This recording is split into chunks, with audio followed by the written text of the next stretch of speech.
I've got 4 signs you can tell that the cycle has been broken, that the pattern is no longer there. You're listening to the Bear in Mind Podcast, episode 175. A podcast that breaks it down so you can break the cycle for good. Now, your host, Tara Rama, but you can call her T. Episode 175.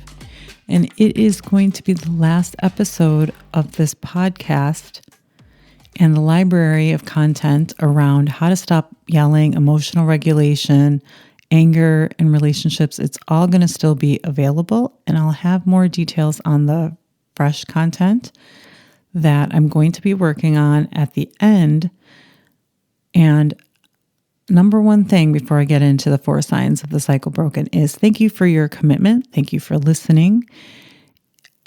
If you have been showing up, listening to even one episode, if this is your first episode, that is a commitment to yourself. And that is something that is not easy to do, to have somebody maybe talk about something where you might not be necessarily in agreement and listen to it and show up here. Getting a prompt.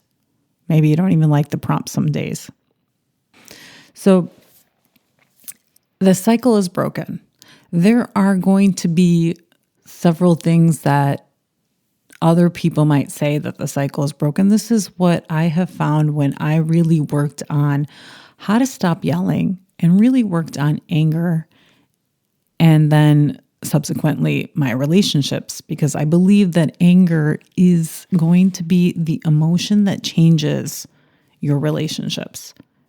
It is about the self, and in order to have a relationship with somebody else, it's a good idea to understand yourself.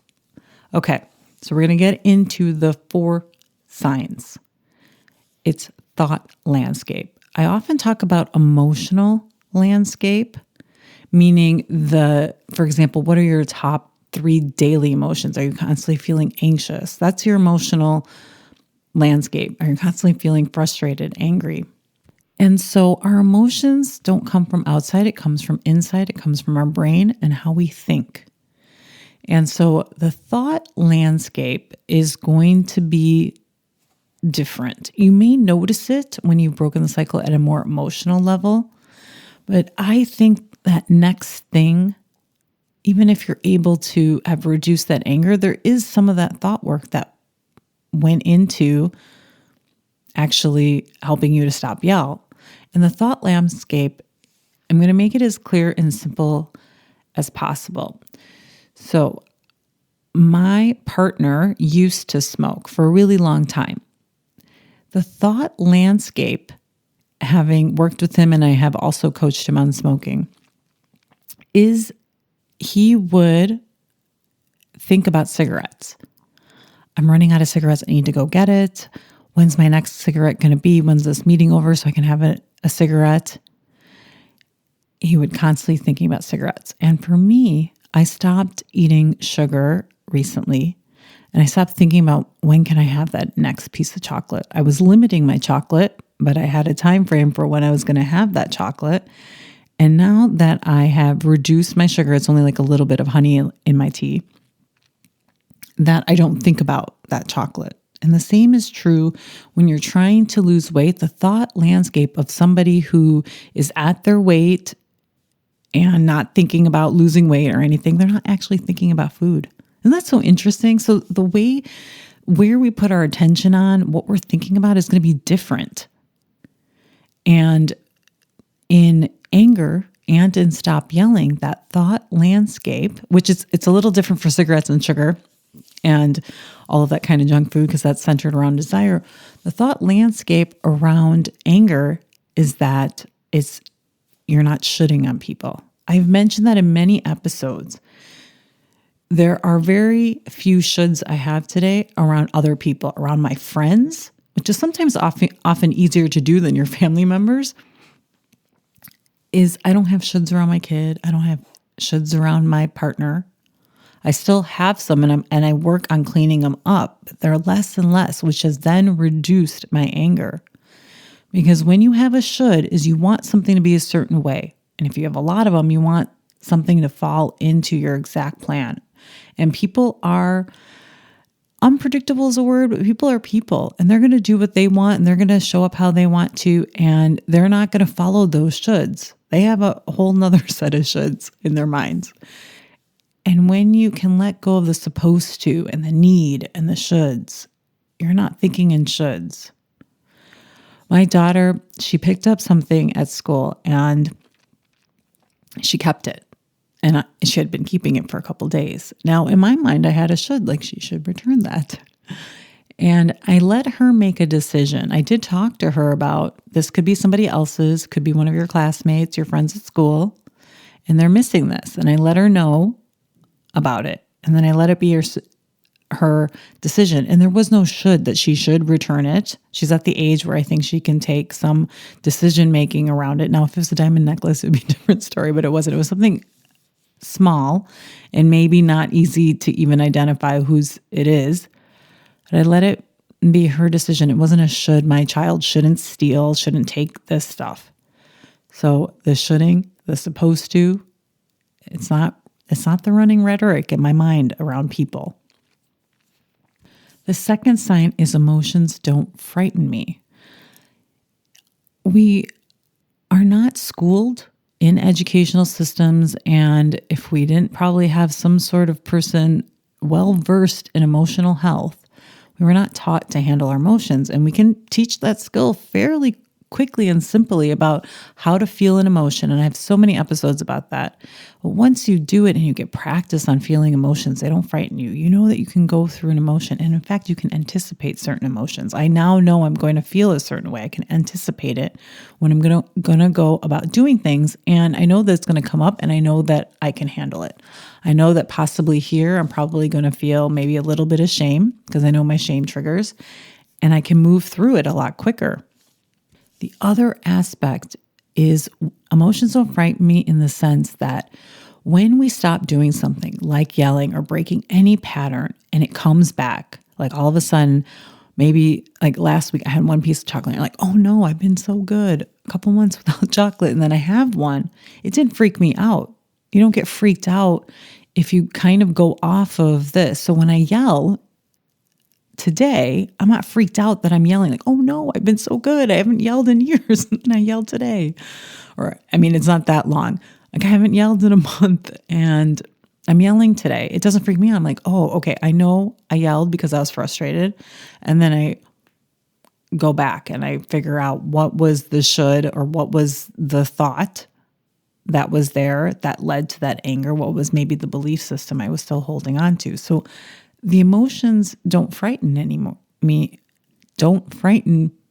anymore, and I can even anticipate some of them. And I know that I've got a handle on it because I know how to feel an emotion, how to process an emotion. The third thing is communication. Now, this shows up on a lot of lists. Communication, good communication skills. And where I think a lot of articles, because I read some of those articles about communication online, and it's not about the right words. It's about the right emotion.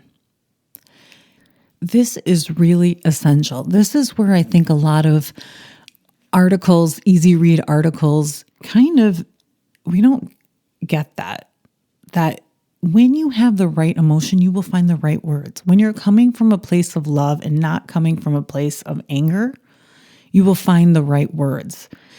If you ever notice somebody who isn't yelling, but they still feel resentment or anger or bitterness or frustration, and they're making underhanded compliments or slightly kind of judging you, kind of those passive-aggressive comments, they're still having anger.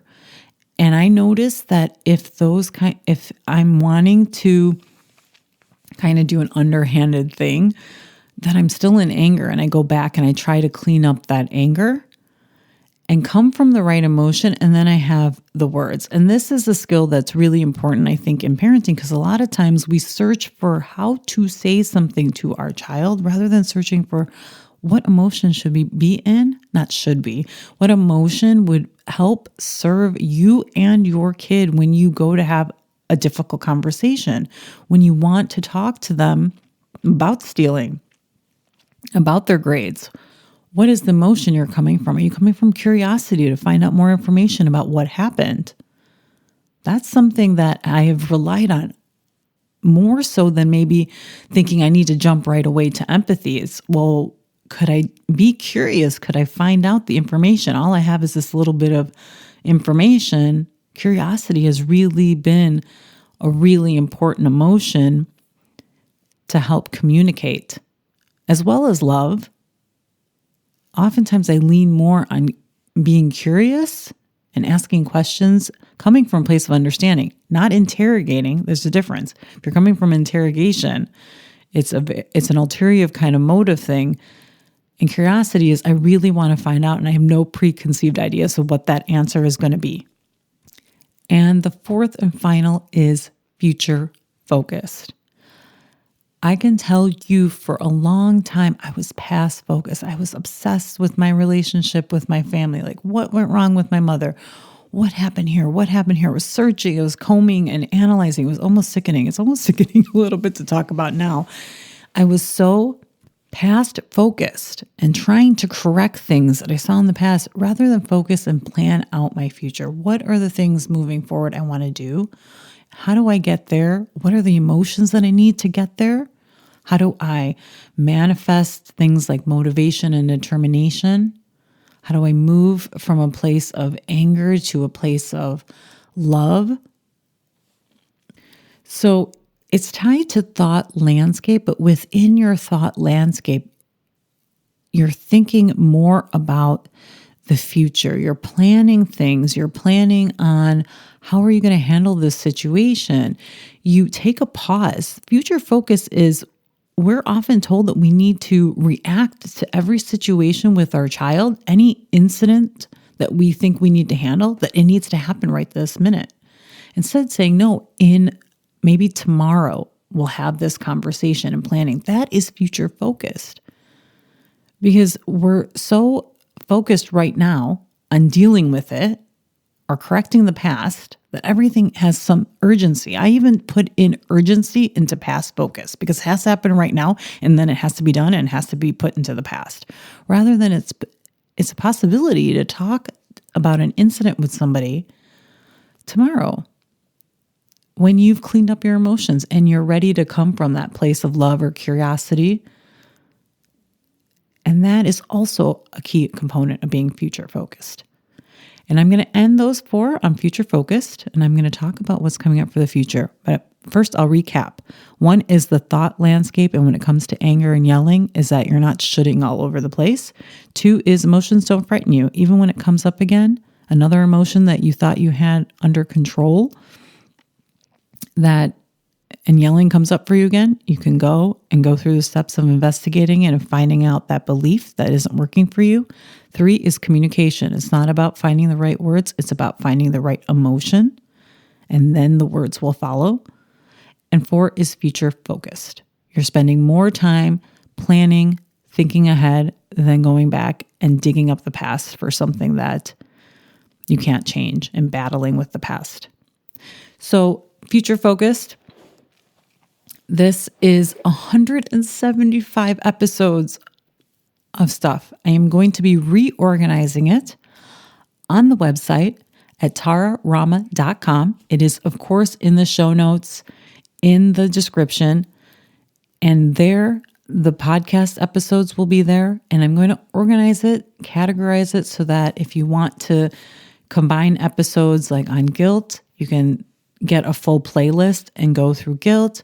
Go through the steps of stop yelling will be organized better. So that is going to be there. These episodes are still going to be there as a library on handling anger, relationships, and stop yelling.